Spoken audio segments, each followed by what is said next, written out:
It's not every day that I stumble upon a tech product that genuinely impresses me, but today might just be one of those rare moments.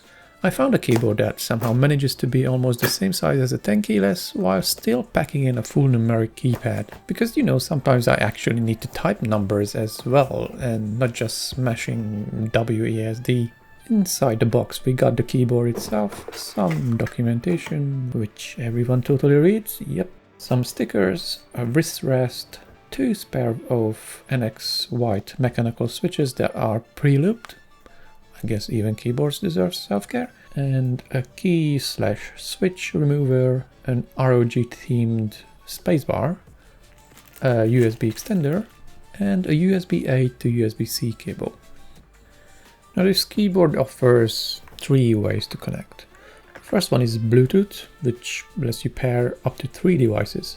So yes, you can switch between your PC, tablet, and that one phone you swear you will be productive on, but you only use it for doom scrolling. The second one is the Omni receiver. It's, I guess, a fancy name for a dongle that lets you connect both keyboard and mouse at the same time. And the third one is a USB-C, because nothing beats a good old-fashioned wired connection when you want 0 latency.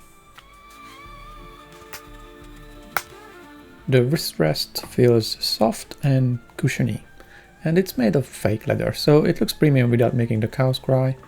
Personally though, I probably won't use it much. I don't think it will be for me. All the switches come pre-looped, so they are extra smooth right out of the box. But if for some reason I wake up one day and decide I don't like them, I can just swap them out. All of them are hot-swappable.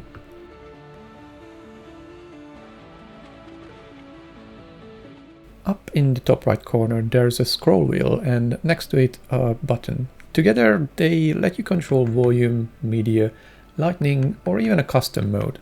Oh, and for fun fact, the wheel is also a button if you push it down.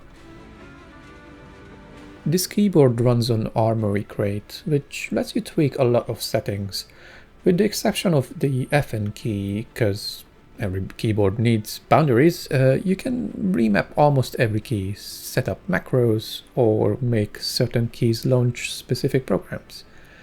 In another tab you can customize the RGB lighting, and then it can glow like a spaceship. There are several lighting modes, so you can set the perfect ambience for both an epic gaming session or a late night existential crisis. The top right button can also function as a battery indicator, or you can just sync it with the rest of the keyboard lights. There's also a tab for the volume, media, and the brightness control. You can even customize the 4th mode, as I mentioned earlier, setting like custom keystrokes or disabling something or anything you want. The power settings tab lets you tweak when to alert if the battery is low or when does the keyboard go to sleep. And of course there is a firmware update tab, because nothing says cutting edge tech like clicking update and praying nothing breaks. Alright, enough talking from me. Let's roll the footage and see this thing in action.